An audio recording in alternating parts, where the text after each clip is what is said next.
If this story touches your heart, make sure to subscribe, so we can meet again when the next chapter unfolds. Thank you. Go ahead, Mariah. Show this entire room what happens to omegas who forget their place. Jefferson's voice cut through the Grand Meridian ballroom like a blade, dripping with contempt as his mistress raised the crystal pitcher of ice-cold punch high above her head, a triumphant smile twisting her painted lips. Claire Arnold stood frozen beneath the chandeliers, her hands instinctively cradling her 6-month pregnant belly. Her champagne silk gown already stained at the bodice from where Mariah had accidentally spilled wine minutes earlier. 1,000 guests held their breath, phones raised, recording the destruction of an omega who'd sacrificed everything to prove she didn't need her family's name. Asterisk asterisk. Jefferson, please, Claire whispered, her voice so fractured it barely reached beyond the front tables. We're having a baby. I'm your mate. How can you let her do this to me? Mate. Jefferson laughed, the sound echoing off the marble floors like breaking glass. You were a convenience, Claire. A warm body and a useful womb while I built my reputation. But Mariah here, she's my true equal. My future. And you're just the mistake I'm finally correcting. He turned to the crowd with a showman's flourish, his alpha pheromones rolling out in waves of dominance. Everyone raise your glasses. You're witnessing the moment I finally free myself from this burden. The pitcher tilted. Claire gasped as the liquid crashed over her head, ice-cold punch soaking through her hair, streaming down her face, drenching the gown she'd spent 3 weeks choosing for what she believed was their anniversary celebration. The shock made her baby kick violently against her ribs, as if her unborn daughter could feel the cruelty, the betrayal, the absolute destruction of everything Claire had believed was real. She stood there trembling, arms wrapped protectively around her belly as 1,000 people either laughed or looked away in shame. Not one person moved to help her. Not one voice rose in her defense. She was utterly, completely alone, a soaked, shaking omega drowning in humiliation while cameras captured every second of her breaking. Look at her, Mariah cooed, running her manicured fingers through Jefferson's hair as if Claire were invisible. So pathetic. Did you really think a man like Jefferson would stay with someone so ordinary? Someone who brought nothing but neediness and that tragic omega scent. Claire's legs trembled. The cold liquid dripped from her hair onto the polished floor. Her wolf whimpered inside her chest, wounded and retreating. She had left her family for this man. Blocked her brother's calls for 5 years. Changed her last name. Hidden every trace of the Arnold bloodline to prove she could build a life on her own terms, through love instead of power. And this was her reward.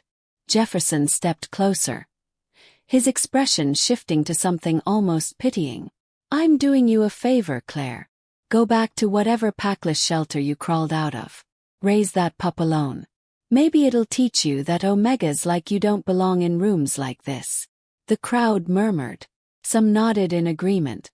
Others filmed more eagerly, sensing the viral potential of a pregnant omega's public destruction. Claire's vision blurred with tears she refused to let fall. Her hands tightened on her belly, feeling her daughter's movements, rapid, distressed, as if even in the womb, the child knew her mother was in danger. She opened her mouth to speak, to beg, to salvage even a scrap of dignity. But then, sound, low, rolling through the ballroom like distant thunder. The kind of sound that made every alpha in the room freeze mid-breath. The kind of sound that turned blood to ice. The scent hit next. Ancient. Powerful. Territorial. Not one alpha scent. 3. The massive ballroom doors didn't open. They exploded. Wood and metal slammed against marble walls with the force of a detonation, and through the swirling mist of shattered champagne glasses and gasping guests, 3 massive silhouettes stepped into the light. Each one over 6'4". Each one radiating the kind of predatory power that made lesser alphas submit on instinct. Each one wearing a custom suit that cost more than Jefferson's car. Lance Arnold, Donald Arnold, Blair Arnold, the elite pack, the 3 most feared alphas in the city. And they were staring directly at the soaked, trembling omega in the center of the room. Their sister. Jefferson's face went white. Mariah's hand froze mid-hair flip. The crowd collectively realized they had just watched someone humiliate the protected little sister of the men who owned half the city. Lance's voice was quiet. Lethally quiet. "Who?" he said, each word dropping like a death sentence. "Touched our sister?" Lance Arnold moved first. Not with rage. Not with the explosive violence Jefferson's face clearly expected. With something far more terrifying. Absolute controlled purpose. Each step across the ballroom floor echoed like a judge's gavel, and the crowd parted without conscious thought, bodies responding to a dominance so ancient, so deeply coded into their wolf instincts, that even the most powerful alphas in the room found themselves stepping back. "Claire," Lance said quietly, and the single word carried across the entire ballroom despite being barely above a whisper. Claire's head snapped up, tears still streaming down her punch-soaked face. Her wolf, which had been whimpering and retreating moments before, suddenly surged forward with a desperate keen of recognition. The sound that escaped her throat was broken, childlike. "Lance!" He was already there, towering over her trembling form. Without a word, Lance shrugged off his midnight black Tom Ford jacket, custom-tailored, worth $30,000 if it was worth a penny, and draped it around Claire's shaking shoulders. The moment the fabric touched her skin, his scent enveloped her. Sandalwood and winter pine, and that indefinable something that meant safety, meant pack, meant home. The effect was instantaneous. Claire's ragged breathing slowed. Her hands, which had been clutching her belly in protective desperation, gradually relaxed. And inside her womb, her daughter, who had been kicking frantically against her ribs in distress, suddenly settled, as if even through layers of skin and muscle, the unborn pup recognized the scent of her uncle's protection. "Breathe, little one," Lance murmured, his hand coming up to cup the back of Claire's head with a gentleness that made every person in the room reevaluate everything they thought they knew about the ruthless CEO of Arnold Industries. "You're safe now. We've got you." Donald had moved to Claire's left side. His presence a wall of pure muscle and barely restrained violence. Where Lance was controlled precision, Donald was the promise of unleashed chaos. His ice-blue eyes scanned the crowd with predatory focus, cataloging every face, every phone still recording, every person who had laughed at his sister's humiliation. "Names," Donald said, his voice carrying that distinctive alpha rumble that made weaker wolves submit on instinct. "I want the name of every person in this room who raised a phone. Every person who laughed. Every single one." A wave of panic rippled through the crowd. Phones disappeared into pockets and purses with desperate speed. But it was too late. Donald's lips curved into something that wasn't quite a smile. "Already got them," he said, tapping his temple. "Every face. Photographic memory. Family trait." Blair, the youngest of the three brothers but no less terrifying, had been standing perfectly still near the destroyed entrance. His hands in his pockets, his expression almost bored. But his alpha pheromones were rolling off him in waves that made the air itself feel thick and suffocating. Several alphas near the back of the room had already dropped their gazes in submission without even realizing it. He pulled out his phone with deliberate slowness, scrolled for exactly 3 seconds, then looked up at the crowd with a smile that could have frozen hellfire. "Interesting thing happened about 6 minutes ago," Blair announced, his cultured voice carrying effortlessly across the stunned silence. "The Grand Meridian Hotel, this building, the land it sits on, and every asset associated with its parent company, was purchased by Arnold Holdings. The transaction cleared approximately 90 seconds after my sister was assaulted." Jefferson's face went from white to gray. That's impossible. The Meridian isn't for sale. The owner was hemorrhaging debt and facing 3 separate federal investigations," Blair interrupted smoothly. "We made him an offer he couldn't refuse. Well, actually, we made him an offer that allowed him to avoid prison. Same thing." He turned his attention to the ballroom at large, his smile widening. "Which means every person currently employed by this establishment now answers to me. Every security guard, every server, Every valet who parked your cars. He let that sink in for exactly 3 seconds. And I've just given them all one simple instruction. No one leaves this room until my family says so. The ballroom erupted in chaos. Voices raised in protest, in panic. Someone near the back tried to make a run for the side exit and found 2 massive security guards blocking the way. Their expressions blank, their orders clear. You can't do this. Jefferson finally found his voice, though it came out strangled, desperate. This is kidnapping. False imprisonment. I'll have you. Lance turned his head slowly, fixing Jefferson with a look that made the younger Alpha take an involuntary step backward. You'll have us. What exactly? Lance asked, his voice still that same deadly quiet. Arrested. By which police force? The commissioner is at table 6, the one currently trying to pretend he didn't laugh when Mariah dumped punch on a pregnant woman. He tilted his head. Or maybe you meant you'd sue. I assume with lawyers from Whitmore and Associates. The firm currently begging us not to pull our $40 million retainer for their involvement in your construction fraud case. Jefferson's mouth opened. Closed. No sound came out. Donald had wrapped his arm around Claire's shoulders, lending her his strength as Lance kept his hand on the back of her head, both brothers unconsciously positioning themselves to shield her from the crowd's view.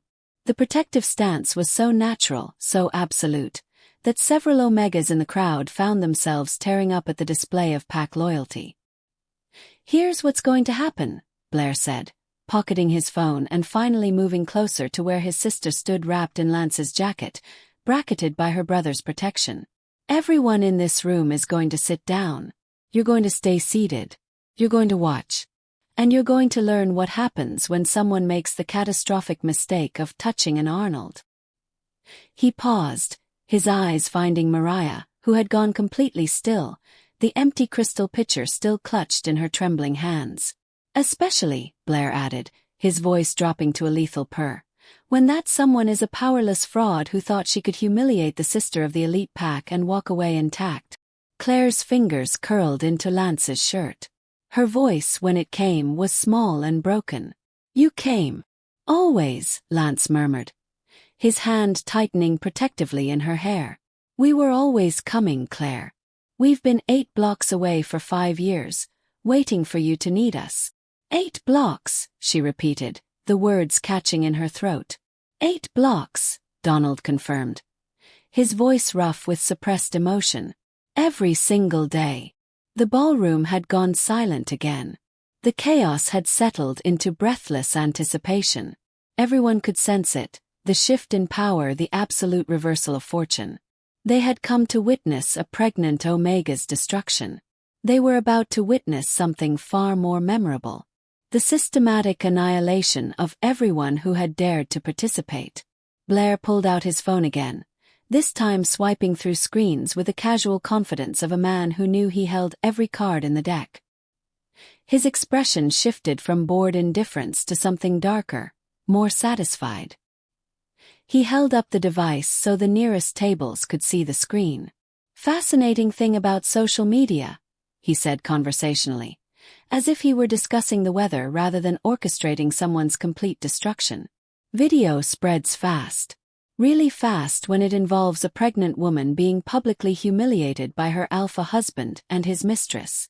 Jefferson's face drained of what little color remained. What are you? 3.2 million views, Blair interrupted, turning the phone so the entire ballroom could see the numbers climbing in real time on the screen. And that's just on one platform. Instagram's at 1.8 million. TikTok's approaching 5 million. Someone even uploaded it to YouTube with the title, Billionaire Alpha Destroys Pregnant Omega Wife at Gala. Very catchy. Currently trending at number 2. The silence in the ballroom became suffocating. Every person who had raised a phone, who had laughed, who had recorded Claire's humiliation suddenly realized they hadn't just been documenting a private moment of cruelty. They had broadcast it to the world. And the world was watching. Trending number 2. Donald asked, his voice carrying that dangerous edge of dark amusement. What's number 1? Blair's smile was razor-sharp. A counter video titled, "The Elite Pack Crashes Gala After Sister's Assault." 12 million views and climbing. Very cinematic footage of us coming through those doors. The internet loves a good revenge narrative. Claire, still wrapped in Lance's jacket and sheltered between her brothers, felt dizzy. 12 million people had watched her humiliation. 12 million strangers had seen her at her most vulnerable, her most destroyed. The thought made her stomach twist with fresh shame. Lance felt her tense and immediately tightened his hold, his scent pulsing stronger to soothe her. "Don't," he murmured, low enough that only she could hear. "Don't you dare feel ashamed. This isn't on you. Every second of what happens next is to make sure the world knows exactly who should be ashamed." "The comments are particularly illuminating," Blair continued, scrolling with theatrical slowness. "Let's see. I hope those brothers destroy him. That poor woman, someone help her. Who humiliates a pregnant Omega? What kind of monster? Oh, and this one's my personal favorite. The Arnold brothers are about to end this man's whole career and I'm here for it." He looked up, his eyes finding Jefferson across the room. Accurate prediction. Donald had pulled out his own phone, and unlike Blair's casual theatrics, his movements were precise, businesslike. He tapped through several screens, then held the device to his ear. The conversation lasted exactly 15 seconds. "Done," Donald said, pocketing the phone. "Jefferson Drake's business licenses for Drake Construction have been flagged for emergency review by the City Regulatory Board. All active permits suspended pending investigation." Jefferson's mouth fell open. "You can't. That's 15 active construction sites. I have crews working, contracts, deadlines." "Had," Donald corrected. Past tense. "You had those things about 90 seconds ago. Now you have 15 construction sites sitting idle, bleeding money by the hour, and approximately 200 workers who just got sent home without pay." He paused. "They're going to be very unhappy with you." Lance pulled out his phone with his free hand, the other still anchoring Claire against his side. His call took even less time than Donald's. "Jefferson Drake's line of credit with Garrison Bank has been frozen," Lance announced. "Total freeze on all business accounts, pending investigation into suspicious financial activity. That's roughly 8.4 million in accessible capital gone. Your payroll account also frozen. Your operating expenses account frozen. That luxury penthouse mortgage you've been paying from the business account." He smiled. "Frozen." The color had completely left Jefferson's face. "That's... You're destroying my entire company. Everything I've built. Everything you built on fraud, exploited labor, and stolen contracts," Donald corrected. "We've spent 5 years watching you, Jefferson. Documenting every corner you cut, every bribe you paid, every safety regulation you violated. We knew the moment Claire blocked our calls that you were the reason. We knew exactly what kind of man you were." His smile was vicious. "We just needed to wait for you to show everyone else." Blair had moved closer to the center of the room, his presence commanding every eye. "But let's not limit this to just Jefferson's destruction. That wouldn't be fair." His gaze swept across the crowd, stopping on specific faces. "Table 12. The Hendersons." You laughed the loudest when the punch hit Claire's face. Fun fact. Henderson Medical Supply has a contract renewal coming up with Arnold Memorial Hospital. Had a contract renewal. It's been cancelled. You're out $6 million annually. Richard Henderson half rose from his seat, his face flushing. That contract has been in place for 12 years. You can't just did, Blair said. Sit down. Henderson sat. Blair's attention moved to another table. The Castellanos. Your daughter posted the video with the caption, "This is what happens to gold diggers." Cute. Especially considering your son is currently applying to Arnold University's medical program. He paused. Was applying. Application denied. Admissions are closed to your family. Permanently. Maria Castellano's hand flew to her mouth. You're punishing my son for what my daughter. I'm teaching your family that actions have consequences, Blair interrupted coldly. Your daughter thought cruelty was entertaining. Now she gets to explain to her brother why his medical career is over before it started. Maybe that'll be entertaining too. The ballroom erupted in panicked whispers. People were frantically deleting videos, texts, posts. But it was too late. The Arnold brothers had screenshots, had backups, had evidence of every single person who had participated in Claire's humiliation. Donald was scrolling through his own list now, his photographic memory translating into a detailed catalog of social destruction. Marcus Way, you recorded the entire thing and sent it to your business partners with the message. This is why you don't marry down. Way Industries imports 40% of your merchandise through Arnold Shipping. That contract terminates at midnight.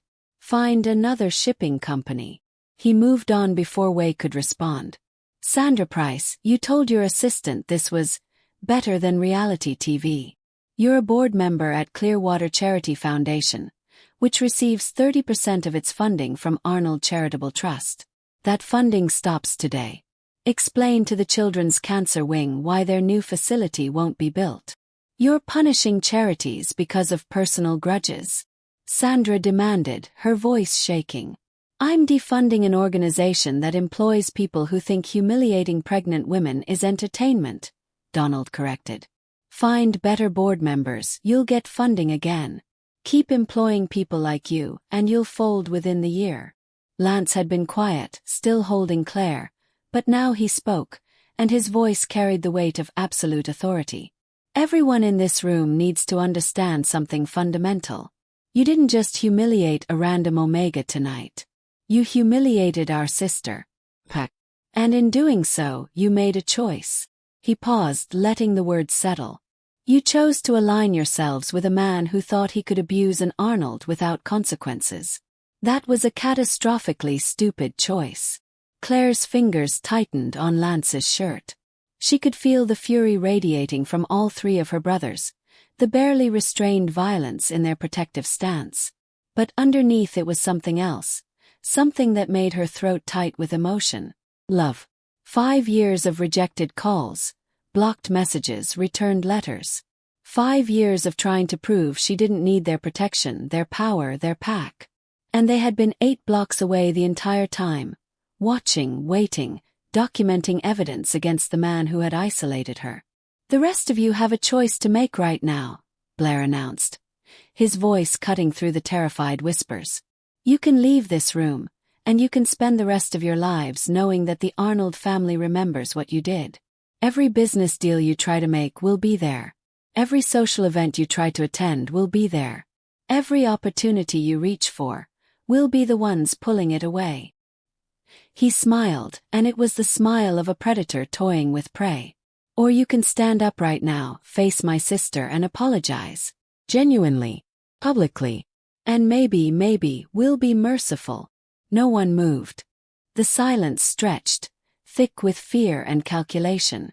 These were people accustomed to power, to controlling narratives, to never having to answer for their cruelty. The idea of apologizing to an Omega, even one protected by the most powerful alphas in the city, went against every instinct of their privileged existence. Then a woman stood. She was older, probably in her 60s, her evening gown elegant but understated. Claire recognized her vaguely. Someone's grandmother, she thought. Someone who had been sitting at one of the back tables. The woman walked slowly toward Claire, her hands clasped in front of her. When she reached the protective circle of Arnold brothers, she stopped, her eyes meeting Claire's with genuine regret. I didn't laugh, the woman said quietly. But I didn't stop it either. I sat there and watched and I did nothing. That makes me complicit. She took a shaky breath. I'm sorry. You deserved better. You deserved someone to stand up for you, and I failed. Claire felt tears burning behind her eyes again, but this time they weren't from humiliation. Lance's hand squeezed her shoulder gently, a silent message of support. Thank you, Claire whispered. The woman nodded and returned to her seat. And then, slowly, others began to stand. Not many, maybe a dozen out of 1,000. But they came forward, one by one, and they apologized. Some with obvious reluctance, calculating the cost of their pride against the cost of Arnold vengeance. Others with genuine shame etched across their faces. Blair watched with cold satisfaction, mentally noting who apologized and who remained seated in stubborn silence. "Everyone who just apologized gets 24 hours," he announced when the last person had returned to their seat. 24 hours to prove those apologies were genuine. Donate to Omega advocacy organizations. Post public statements condemning what happened here. Show us you understand why tonight was unacceptable. He paused. Everyone else. Done. Socially, professionally, permanently. The Arnold family has a very long memory and extensive reach. Donald leaned close to Claire. His voice pitched for her ears only. "Are you okay? Do you need to leave? We can get you out of here right now." Claire looked around the ballroom, at Jefferson's gray, sweat-soaked face, at Mariah's terrified expression, at the crowd of elite guests who had learned in the span of 20 minutes that cruelty had consequences when directed at the wrong target. "Not yet," she said quietly, surprised by the steadiness in her own voice. "I want to hear what they have to say about Jefferson." Donald's smile was savage. "Then you're going to love the next part." Donald stepped forward, and the temperature in the ballroom seemed to drop 10 degrees. Where Blair had been theatrical and Lance quietly lethal, Donald radiated pure, focused rage. He pulled a slim tablet from inside his jacket and tapped the screen twice. The movement was precise, economical, the gesture of a man who had been waiting 5 years for this exact moment. "Jefferson Drake," Donald said, his voice carrying across the silent ballroom with the weight of a judge pronouncing sentence. "Born Jefferson Michael Drake, March 15, 1989, in Miami, Florida. You told Claire you were from Seattle. You told her your parents died in a car accident when you were 20. You told her you had no family, no ties, nothing binding you to anyone but her." He looked up from the tablet, his ice-blue eyes finding Jefferson across the room. "You want to know what's fascinating about liars, Jefferson? They always tell small, stupid lies that unravel everything." Jefferson's face had gone from gray to a sickly green. "I don't know what you think you've found, but—" "Camila Rosa Drake," Donald interrupted, his voice cutting through Jefferson's protest like a blade. "Born Camila Vega, married to Jefferson Michael Drake on June 7, 2014, in Miami-Dade County, Florida. Marriage license number 2014-073849. Never annulled. Never divorced. Currently residing at 2847 Coral Bay Drive in Miami with her 3 children. Mateo, age 9, Sophia, age 7, and Lucas, age 5. The silence that followed was absolute. Even the people who had been whispering stopped, the revelation so massive, so completely devastating, that every person in the room held their breath. Claire felt the world tilt. Her hands instinctively went to her belly, cradling her daughter as if she could protect her unborn child from the poison of this truth. 3 children, she whispered, the words barely audible. "He has 3 other children. And a wife," Lance added quietly, his hand tightening on Claire's shoulder. "A legal wife he never divorced." Donald swiped to the next screen on his tablet. "Claire, you married Jefferson on October 3, 2020. Your marriage license was filed in the state with certificate number 2020-118,432. It's a beautiful document. Very official looking." He paused. "It's also completely invalid. Jefferson was already married. Which means your marriage to him is void. Which means, legally speaking, you were never his wife at all." Claire's knees buckled. Only Lance's arm around her waist kept her upright. 5 years. 5 years of believing she had found her fated mate, her true partner. 5 years of sacrificing her relationship with her brothers, her connection to her pack, her identity as an Arnold. All for a marriage that had never been real. "That's not—" Jefferson's voice cracked. He tried again. "You can't prove." Donald held up the tablet, and the screen displayed a photo. Family photo. Jefferson stood in the center, his arms around a beautiful woman with dark hair and warm brown eyes. 3 children clustered around them, smiling at the camera. They were on a beach, the Miami skyline visible in the background. The photo was dated 3 weeks ago. This was posted to Camila Drake's private Facebook page 18 days ago, Donald said, his voice devoid of emotion now clinical. The caption reads, "Family Beach Day with my amor. 10 years strong." She tagged Jefferson. He commented with a heart emoji. He swiped to the next photo. This one is from 2 months ago. "Date night with my husband. Love this man more every day." Another swipe. This one from 4 months ago. "Happy Father's Day to the best dad our babies could ask for." Each photo was a knife in Claire's chest. Jefferson at birthday parties. Jefferson helping with homework. Jefferson kissing Camila on their anniversary. Jefferson living an entire life, a real life with a real family, while Claire had been nothing but a convenient illusion 800 miles away. How? Claire's voice was broken, hollow. How did I not know? How did nobody know? Because he's been running 2 separate lives, Blair answered. His voice gentler now, pitched for his sister. 2 cities. 2 identities. In Miami, he's Jefferson Drake, devoted husband and father, owner of a small but legitimate construction company. Here he's Jefferson Drake, ambitious alpha climbing the social ladder. He told Camila his business trips were keeping him away. He told you his Miami projects required constant travel. He kept you isolated from anyone who might have connections to his real life. "The apartment," Claire whispered, pieces clicking together with horrible clarity. "He never let me redecorate. Never let me change anything. He said it was fine as it was. Because it wasn't his primary residence," Donald confirmed. "The Miami house is in his and Camila's names. The mortgage is paid jointly. She thinks she's his only wife. She has no idea you exist, just like you had no idea she existed." Mariah, who had been standing frozen near Jefferson, her face drained of color, suddenly found her voice. "I didn't know," she said, her words tumbling out in desperate panic. "I swear I didn't know about Miami.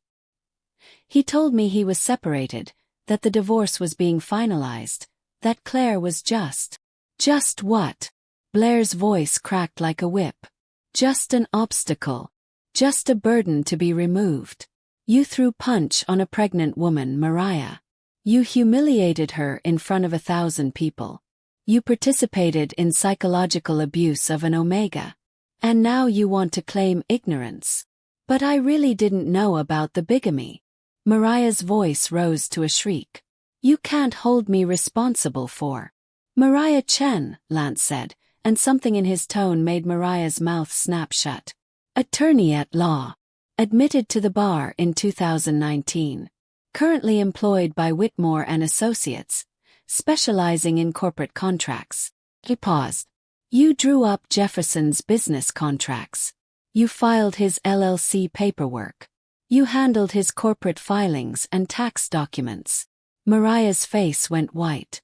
"That's just normal legal work. That doesn't mean..."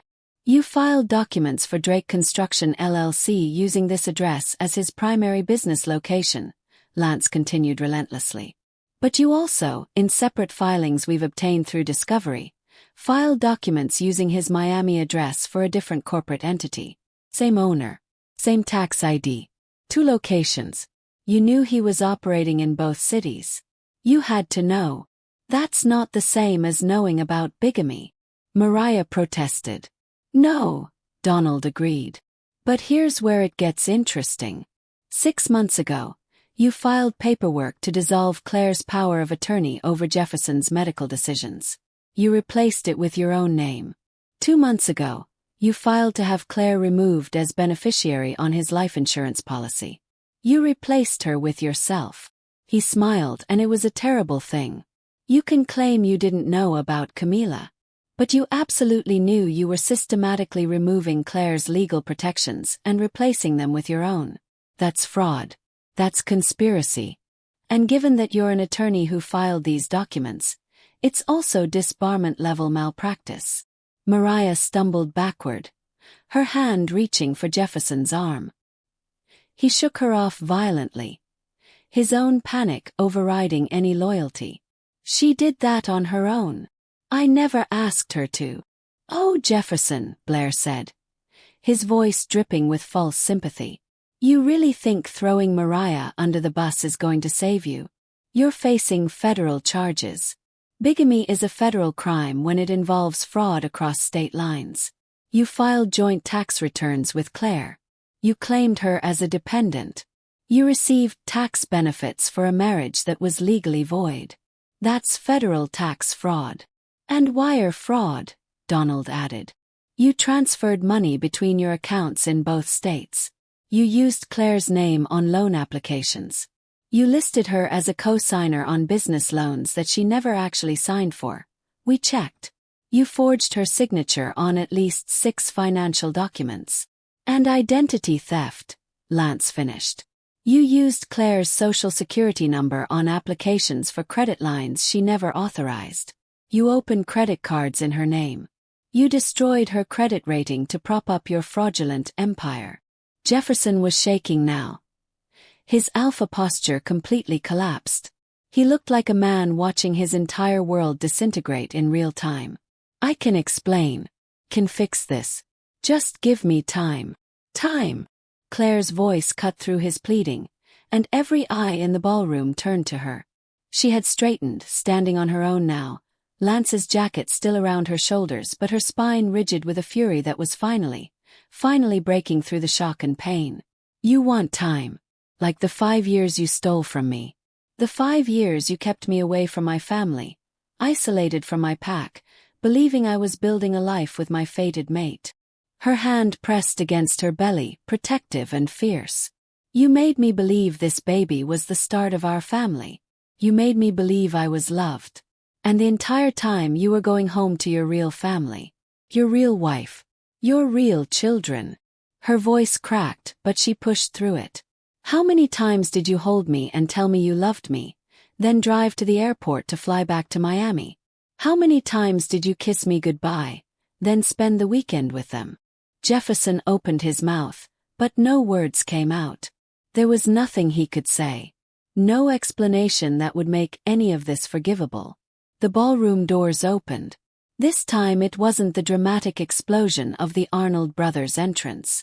It was calm, professional, and somehow more terrifying because of it. 6 agents in FBI windbreakers walked through the doors, their badges visible, their expressions neutral. The lead agent, a woman in her 40s with sharp eyes and an efficient manner, approached Jefferson with a pair of handcuffs. Jefferson Michael Drake, you're under arrest for bigamy, wire fraud, tax fraud, identity theft, and conspiracy to commit fraud. You have the right to remain silent. Jefferson's legs gave out. He dropped to his knees on the marble floor, his hands automatically going behind his back as the agent cuffed him. The mighty alpha who had stood minutes before mocking his pregnant wife, declaring her a burden, was reduced to a trembling, sobbing mess as federal agents read him his rights. A second agent approached Mariah. Mariah Chen, you're under arrest for conspiracy to commit fraud, filing false legal documents, and identity theft. You have the right to remain silent. Mariah's scream echoed off the chandeliers as she was cuffed. This is insane. I'm an attorney. You can't just arrest me without. We have warrants, the agent said flatly. Based on evidence provided by Arnold Holdings' legal team. You'll have plenty of time to review the charges. The 6 agents escorted Jefferson and Mariah toward the door. Jefferson tried one last time to look back at Claire, his expression desperate, pleading. But Claire turned away, burying her face against Lance's chest, her brothers immediately closing ranks around her. Donald watched the federal agents leave with Jefferson and Mariah, then turned back to the ballroom. 1,000 people sat in stunned silence, having just witnessed not just a public humiliation, but a complete systematic destruction of two people who had thought themselves untouchable. "Let this be a lesson," Donald said, his voice carrying clearly. "When you hurt an Arnold, you don't just face us.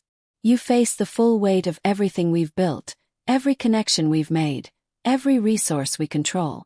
And we will use all of it to make sure justice is served." Blair pulled out his phone one last time. "The video of this arrest will be online in approximately 30 seconds. By morning it'll have 50 million views. The world will know exactly what Jefferson Drake did. They'll know about Camila, about the children, about the fraud, about every lie." He smiled coldly at the crowd. "And they'll know that every person in this room watched it happen." Lance was already guiding Claire toward the side exit, his brothers flanking them. "We're done here," he said quietly. "Let's take you home." As they walked past the tables, Claire noticed something. People were looking at her differently now. Not with pity, not with contempt, but with something that looked like respect. She had been humiliated, betrayed, destroyed. And then her brothers had come. And nothing would ever be the same. The Rolls-Royce Phantom glided through the city streets like a predator moving through water. Silent, powerful, inevitable. Claire sat in the back seat between Lance and Donald, with Blair in the front passenger seat, turned halfway around to keep his eyes on his sister. The interior smelled of expensive leather and the comforting alpha scents of her brothers, a combination that should have been soothing but instead made something inside Claire's chest crack wide open. She had held it together through the confrontation, through the revelations, through watching Jefferson get arrested.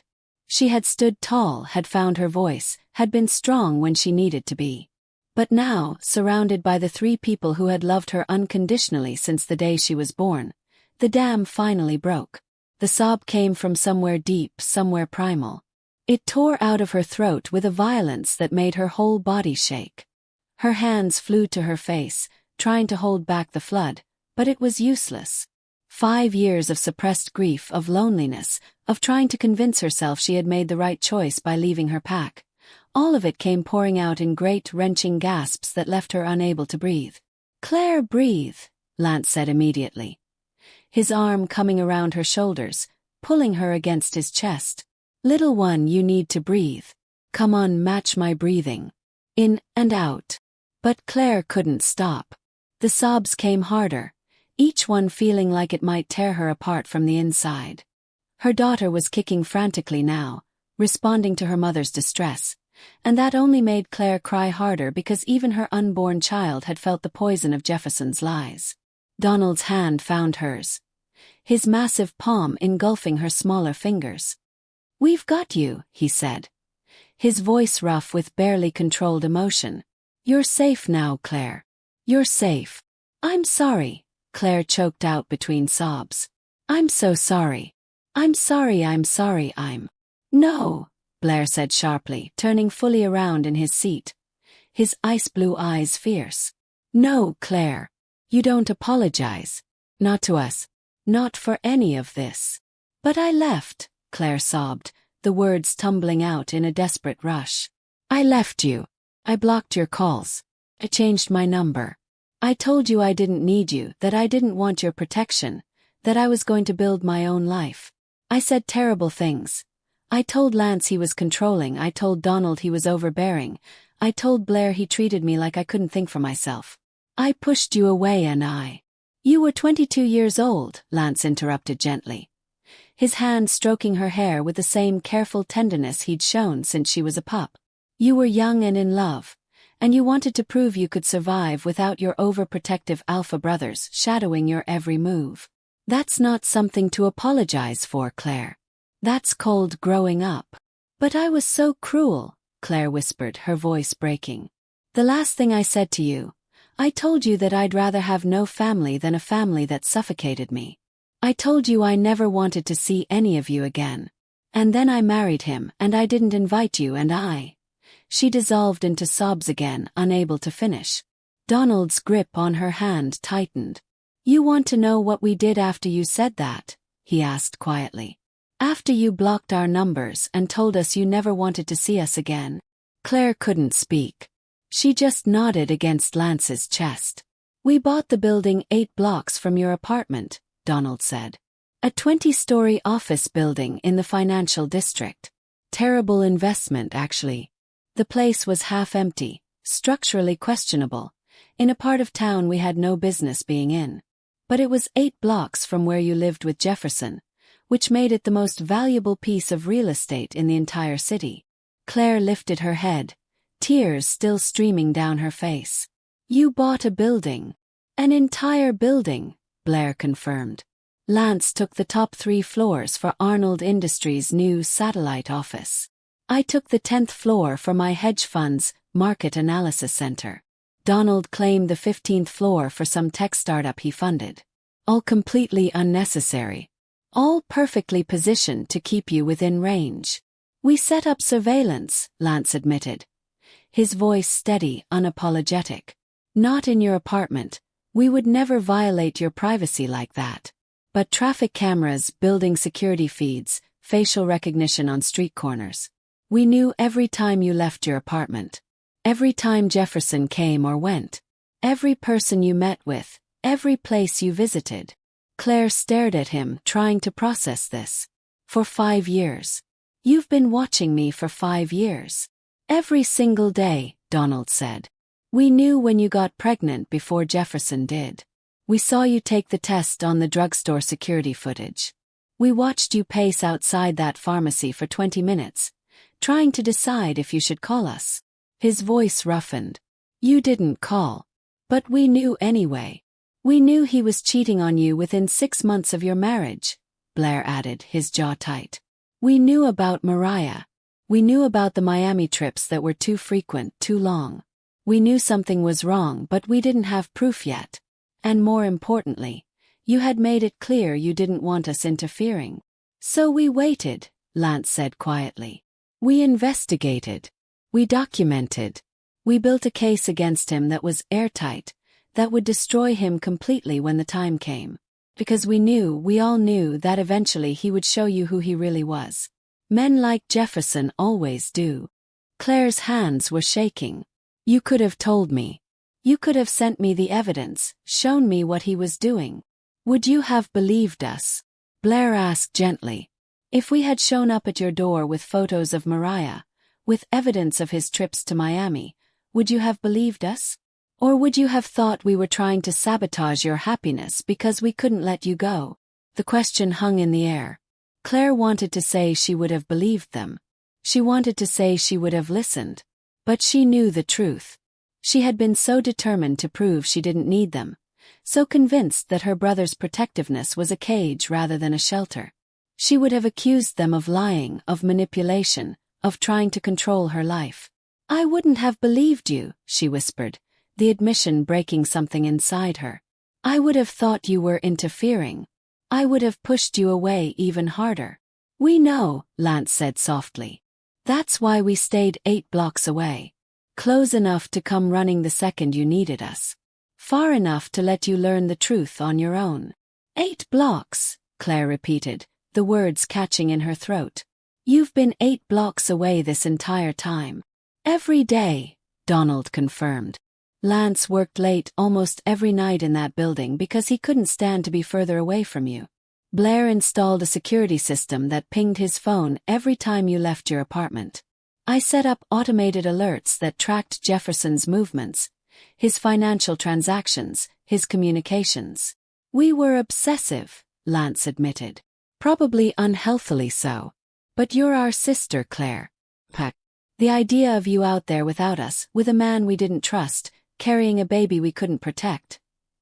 His voice broke and he stopped, taking a moment to compose himself. It was torture. Every single day was torture. Claire's hand went to her belly, feeling her daughter's movements beneath her palm. She's been kicking since the punch hit, she whispered. She hasn't stopped. It's like she knows something was wrong. She knows her mother is safe now, Blair said, reaching back to touch Claire's knee. She can feel the alpha sense, feel the pack energy. She's settling already, isn't she? Claire realized he was right. Her daughter's frantic kicks had slowed to gentle, rhythmic movements. The distress that had been radiating from her unborn child was fading, replaced by something that felt almost like peace. "Our niece knows where she belongs," Donald said, a hint of fierce pride in his voice. "With her pack. With family that would burn the world down to keep her safe." "I wasted 5 years," Claire said, the words thick with regret. 5 years I could have spent with you. 5 years of holidays and birthdays and just being together. And instead I was with him. I chose him over you." "You chose independence," Lance corrected. "You chose to try to build something on your own terms." "That's not a waste, Claire. That's you being brave enough to forge your own path, even if that path led somewhere painful. You were never going to believe us if we just told you Jefferson was wrong for you," Blair added. "You needed to see it yourself. You needed to live it, to experience the reality of who he was. We hated every second of it, but we understood it. You needed to make your own choices, your own mistakes. And we knew," Donald said quietly, "that when you finally needed us, we would be close enough to come. 8 blocks might as well be 8 inches when your sister screams." "I didn't scream," Claire said, almost confused. "Yes, you did," Lance said gently. "Not out loud. But your scent. Claire, the moment that punch hit you, your distress pheromones spiked so high we felt it from the office.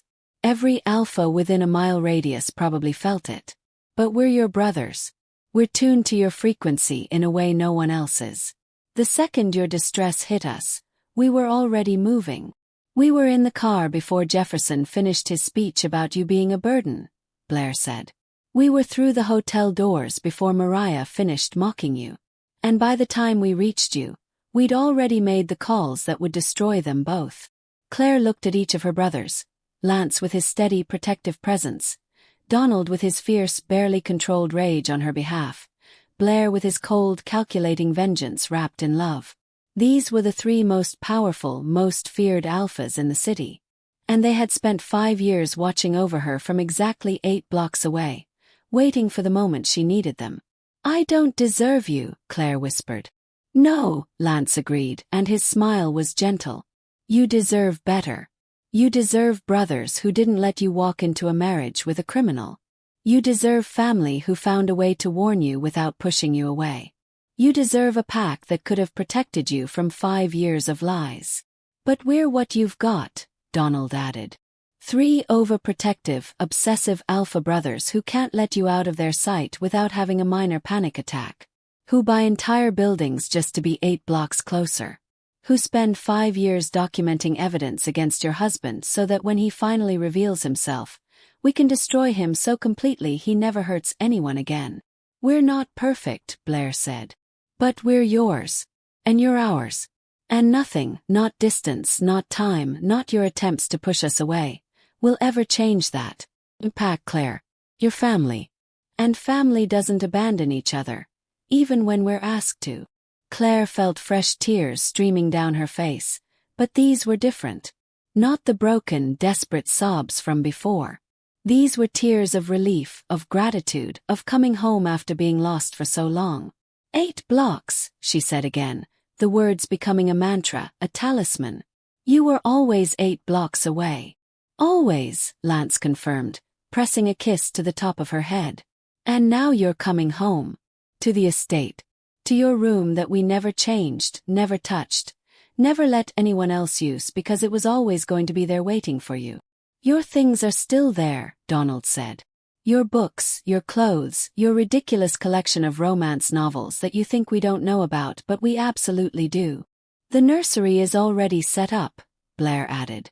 "Next to your room. We had it ready within a week of finding out you were pregnant." Lance picked out the crib personally. Spent 3 hours in the store debating with types like it was a corporate merger negotiation. "The crib is important," Lance defended. "Our niece deserves the best." Despite everything, Claire found herself laughing. A wet, broken sound, but a laugh nonetheless. "You set up a nursery. Before I even came back. We knew you'd come back eventually," Donald said simply. "Maybe not today. Maybe not even this year. But eventually, Something would happen that would make you realize that pack isn't a cage. It's a shelter. It's a home. And we would be ready. The car pulled through wrought iron gates that Claire recognized with a sharp pang of memory. The Arnold estate. Sprawling grounds, ancestral mansion. The place she'd grown up feeling both protected and restless. The place she'd fled from 5 years ago, so certain she was escaping something suffocating. The place that had been waiting for her to come home. "Welcome back, little one," Lance said softly as the car came to a stop. "Welcome home." Claire looked up at the mansion through the window, its windows glowing with warm light, and felt her daughter settle completely in her womb. The frantic kicking stopped. The distress faded. And in its place was something Claire hadn't felt in 5 years. "I'm home," she whispered. "I'm finally home." 6 months later, Claire woke at 3 in the morning to the first contraction and the sound of 3 alpha brothers losing their minds. "Hospital." "I'm calling the car," Lance barked, already reaching for his phone despite being in nothing but pajama pants. "Forget the car, I'm carrying her," Donald announced, moving toward Claire's bed with the clear intention of scooping her up immediately. "Both of you stop," Blair said, somehow already fully dressed in a 3-piece suit despite the hour. "Claire, on a scale of 1 to 10, how bad is the pain?" "It's a 3, Claire said, then gasped as another contraction hit. "Okay, it's a 7. Or maybe an 8. I don't actually know the scale very well." "Hospital," all 3 brothers said in unison. The drive to Arnold Memorial Hospital, which the brothers owned, a fact Claire had learned within a week of coming home, took 12 minutes. It would have taken less, but Lance insisted on driving carefully despite Donald's increasingly frantic suggestions that traffic laws were more like guidelines in medical emergencies. By the time they reached the maternity ward, the entire floor had been cleared. Private room, private nurses, 3 of the best obstetricians in the country on standby. Claire might have protested the extravagance if she weren't too busy breathing through contractions and trying not to laugh at her brother's barely contained panic. "I need everyone to remain calm," Dr. Sarachan said as she examined Claire. Her voice professional despite the 3 massive alphas hovering like anxious shadows. "Labor is progressing normally. We're looking at approximately 6 to 8 hours. 6 to 8 hours. Donald looked physically ill. "She has to do this for 6 to 8 hours. Women have been giving birth for literally millions of years," Blair said, but his hand was white-knuckled on the back of a chair. "It's a natural process. Completely natural. Normal. Fine. Everything's fine." "You're spiraling," Lance observed. "I'm not spiraling. You're spiraling. I'm not the one who showed up in a full suit at 3 in the morning. Looking professional is not spiraling, it's being prepared." "Gentlemen," Dr. Chan interrupted firmly, "I'm going to need you to take your alpha energy down about 40 notches. You're making every omega in the maternity ward nervous." The brothers immediately dampened their pheromones, looking almost sheepish. Claire would have laughed if another contraction hadn't stolen her breath. Lance was at her side instantly, his hand finding hers. "Breathe, little one. Just like we practiced. In through your nose, out through your mouth." They had practiced. All 3 of her brothers had attended every single birthing class, sitting in tiny chairs clearly not designed for men their size, taking notes like they were preparing for a corporate merger negotiation. The other expectant parents had been terrified at first, then gradually charmed as it became clear that the 3 most powerful alphas in the city were completely, utterly devoted to their pregnant omega sister. The hours passed in a blur of pain and pressure and her brother's constant, steady presence. Lance never left her side. His hand a anchor she clung to through every contraction. Donald paced the room like a caged predator, clearly wanting to do something, anything, to make this easier for her. Blair managed the logistics, updating doctors, monitoring equipment, making sure everything was perfect because if it wasn't perfect, someone was getting fired. When the pain became unbearable and Claire screamed, all 3 brothers released distressed alpha calls that had nurses running from 3 floors away to make sure there wasn't an emergency. "There is an emergency," Donald snarled when a nurse tried to calm him. "She's in pain. She's in labor," Dr. Chen corrected. It's supposed to hurt. Now please step back and let us work. At 11:47 a.m., Charlotte Rose Arnold came into the world screaming her displeasure at the bright lights and cold air, and three of the most feared alphas in the city simultaneously burst into tears. She's perfect, Lance whispered, his voice thick with emotion as Dr. Chen placed the tiny wriggling bundle on Claire's chest. Claire, she's perfect. Charlotte had Claire's nose and a shock of dark hair that stuck up at odd angles. Her eyes, when she opened them briefly before squinting against the light, were a deep, startling blue that would probably lighten with time. Her tiny fists waved in the air, and when she let out another indignant wail, Claire felt her heart crack open with a love so fierce it was almost painful. "Hi, baby girl," Claire murmured, tears streaming down her face. "Hi, Charlotte. I'm your mama. And these three crying messes behind me are your uncles." "We're not crying," Blair said, actively wiping tears from his face. "I'm crying," Donald admitted, his voice rough. "She's so small. How is something so small even possible?" "Can I hold her?" Lance asked, and the longing in his voice was so raw that Dr. Chen smiled and nodded. "Let's get her cleaned up first, and then uncles can take turns." The next hour was a blur of activity: cleaning, measurements, tests. Charlotte weighed 7 pounds 4 ounces, measured 20 inches long, and had a set of lungs that suggested she would have no problem making her needs known. The Arnold temper, Claire thought with amusement, had clearly passed to the next generation. When the nurses finally cleared out and it was just Claire, Charlotte, and her three brothers in the quiet of the recovery room, Lance carefully, reverently took his niece into his arms. The contrast was almost comical, this massive, powerful alpha cradling a tiny newborn with the kind of delicate care usually reserved for handling explosives.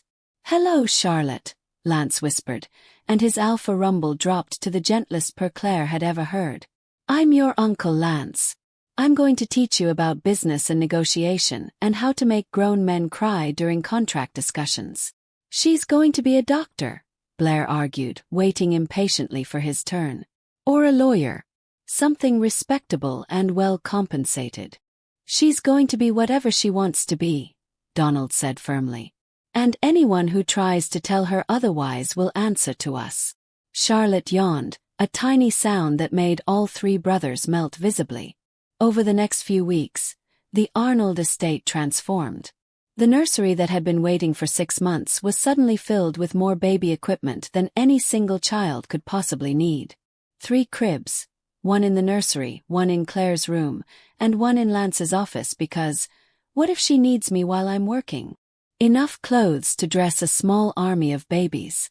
Toys that wouldn't be appropriate for years but that the brothers couldn't resist buying. But more than the material things, the estate filled with something it had been missing for 5 years: the sound of family. Charlotte's cries in the middle of the night brought 3 alphas running, often colliding in the hallway in their haste to reach her. Feeding times became pack bonding sessions, with Claire nursing while her brothers sat nearby, doing paperwork or reading or just watching their niece with expressions of besotted adoration. "You're all completely ridiculous," Claire said one evening, watching Blair rock Charlotte while humming what sounded suspiciously like a corporate earnings call jingle he'd turned into a lullaby. "We're invested uncles," Blair corrected, not looking up from his niece's face. "There's a difference. You bought her a custom-tailored designer onesie that cost $300. And she looks magnificent in it." Lance appeared in the doorway, back from a late meeting, and his expression immediately softened when he saw Charlotte. "Is she asleep?" "Almost," Blair whispered. "Want to take over?" The handoff was executed with the precision of a military operation. Charlotte didn't even stir as she moved from one uncle's arms to another. Donald emerged from the kitchen with a tray of tea for Claire and sandwiches because, "You're still recovering and need to keep your strength up." He'd been saying this for 3 weeks. Claire suspected he would still be saying it when Charlotte was old enough to walk. Claire watched her brothers, these powerful feared alphas who ran empires and made corporate titans tremble, cooing over a sleeping baby, and felt something settle deep in her chest. This was pack. This was family. Not the suffocating cage she'd feared when she was younger, but a shelter that had weathered her absence, waited for her return, and welcomed her home without judgment or condition. "I never thanked you," Claire said quietly, and all three brothers looked up. "For being 8 blocks away. For waiting. For coming when I needed you." "You don't thank family for showing up," Lance said simply, gently transferring Charlotte to her bassinet. "That's what we do. When the world turns cold, when everything falls apart, family shows up. Always." "Always," Donald echoed. "Without question," Blair added. Charlotte made a small sound in her sleep, and 3 alpha heads immediately swiveled toward the bassinet in concern. Claire couldn't help but laugh. "She's fine, you maniacs. She's dreaming." "Dreaming about what?" Donald asked seriously. "Is she happy? Should we wake her if it's a nightmare? She's 3 weeks old. She's probably dreaming about milk. Should we have milk ready? Just in case." Claire looked at her brothers, the most feared alphas in the city, reduced to anxious messes by one tiny baby, and felt her heart swell with gratitude. Jefferson had tried to make her believe she was alone, that she was a burden, that she brought nothing but neediness to the world. But he had been wrong. She wasn't alone. She was part of a pack that would burn the world down to keep her safe. She wasn't a burden. She was cherished, protected, valued beyond measure. And she didn't bring neediness. She brought Charlotte, the newest member of the Arnold pack. The little girl who would grow up knowing that no matter what happened, no matter where life took her, she would always have 3 uncles who would move heaven and earth to keep her safe. She would grow up knowing that family shows up. Always. Thank you for joining the pack today. If this story pulled you in, make sure to subscribe and tap the moon bell so you never miss the next Alpha Destiny. And tell me in the comments, who should we follow next under the full moon?